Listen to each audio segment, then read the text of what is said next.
Is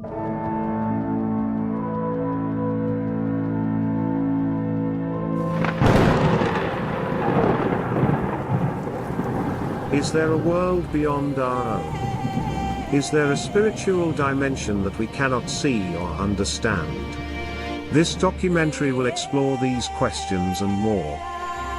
Are you ready to open your mind to the reality of the miraculous and supernatural? Then join us on this journey into the unknown. We begin by investigating the incredible case of weeping statues that occurred in the quiet town of Lake Ridge, Virginia, located about 20 miles south of Washington, D.C.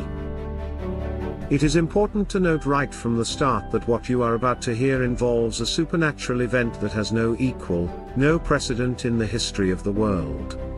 Never has a supernatural event been so closely observed and witnessed by so many credible people, including journalists, TV reporters, lawyers, doctors, federal government employees. Hundreds, if not thousands, of people saw statues and icons weep profusely at times, like never before. One of the witnesses is James Carney. Mr. Carney is a graduate of Harvard Law School and a former law school professor and assistant dean.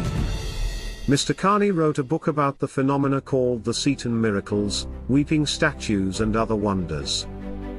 Mr. Carney's book is a comprehensive account of what occurred on the outskirts of our nation's capital in 1991 to 1993. And what occurred is the most extensive display of weeping statues and accompanying physical phenomena in the Catholic Church's history. The phenomena included hundreds of statues, crucifixes and even glass images which wept tears and blood before thousands of astonished witnesses. Not only did statues weep like never before, the priest at the center of the events, Father James Bruce, a humble parish priest, dramatically received stigmata wounds replicating the 5 crucifixion wounds of Christ. What makes this case particularly interesting is not only the unprecedented phenomenon of weeping statues of the Virgin Mary, but that the mainstream media widely covered the events. The story of the weeping statues and the priest experiencing the stigmata quickly became a worldwide media sensation. The Washington Post and a throng of local, national and international news organizations descended onto the community to report and investigate the miraculous occurrences.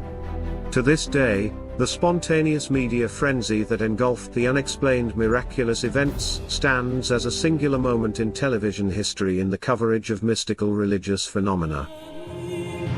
But before we dive into the sensational details of the weeping statues, it is important to understand that 2 clerics who had primary administrative authority over the events, Father Dan Hamilton, the parish priest of St. Elizabeth and Seton Catholic Church in Lake Ridge, Virginia, and the Arlington Diocese's Chancellor, Monsignor William Reinecke, were secretly and deeply involved in the dark world of pedophilia. And this matters greatly because it is our contention that an open and objective investigation into the supernatural phenomena was never conducted because of the moral depravity and the demonic secrets of the individuals in position to investigate. It is our belief that 1.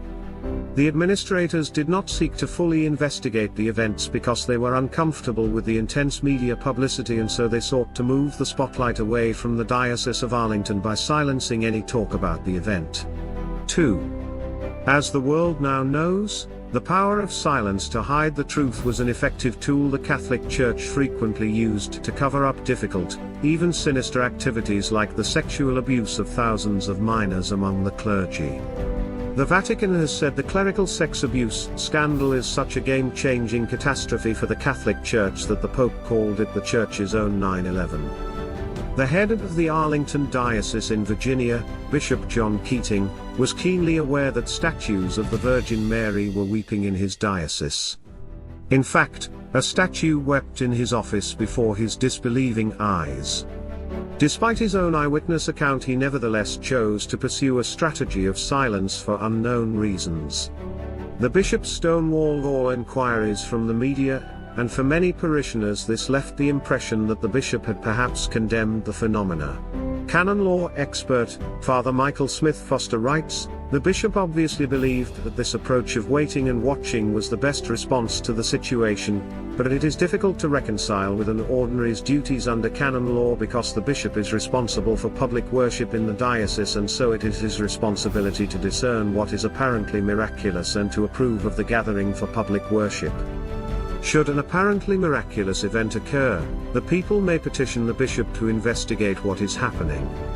If the bishop determines that there is sufficient evidence for an investigation, he should begin the process which would lead to a decision concerning the supernatural character of the event. Bishops must be diligent in their search for the truth, open to the presence of the miraculous and able to reject what is inauthentic or false. But sadly no investigation ever took place. Our Lady wept in front of the entire world like never before. Her tears were recorded on television cameras for all the world to see, yet, in the end, the Arlington Diocese chose to coldly ignore Our Lady's messages of tears. The Church chose silence, and most disturbing of it all is that the clerics in position to investigate the matter were deeply troubled men.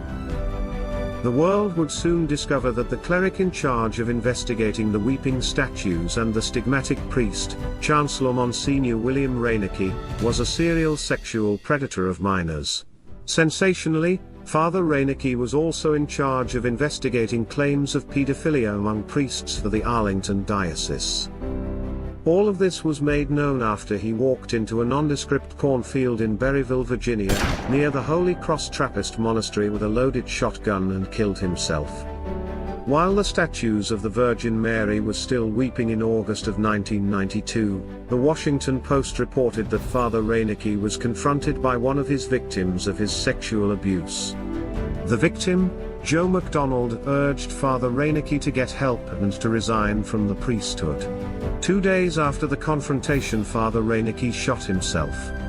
His death would leave behind a long shadow of untold secrets, secrets of both good and evil, secrets whose scope, decades later, are today just beginning to be fully understood. The primary theme that runs throughout this documentary is that the Church's powerful culture of silence stonewalled a proper investigation into the extraordinary case of weeping statues, and that this appalling way of managing crises was a root cause that allowed the secret clerical sexual abuse of minors to metastasize inside the Church to the point of almost destroying it. Without being made aware of the culture of silence as a management technique and the scope of clerical sexual abuse of minors inside the Catholic Church, and in particular inside the Arlington Diocese, which we will go into more detail later, it becomes difficult to capture the sensational nature of the incredible case of weeping statues of the Virgin Mary, because over the years Catholics have been told by the diocese to move along, nothing to see here. Well, as it turns out, there is a lot to see here, and thanks to the great work and dedication to the truth by Mr. James Carney and others, you will see that the story of the case of the weeping statues of the Virgin Mary is greater than any work of fiction. As they say in Tinseltown, Hollywood could not make this up. Will you help us bring this important story to the world so the faithful can hear the truth? Let Our Lady's tears be heard. You can support this project at our website mysticpost.com.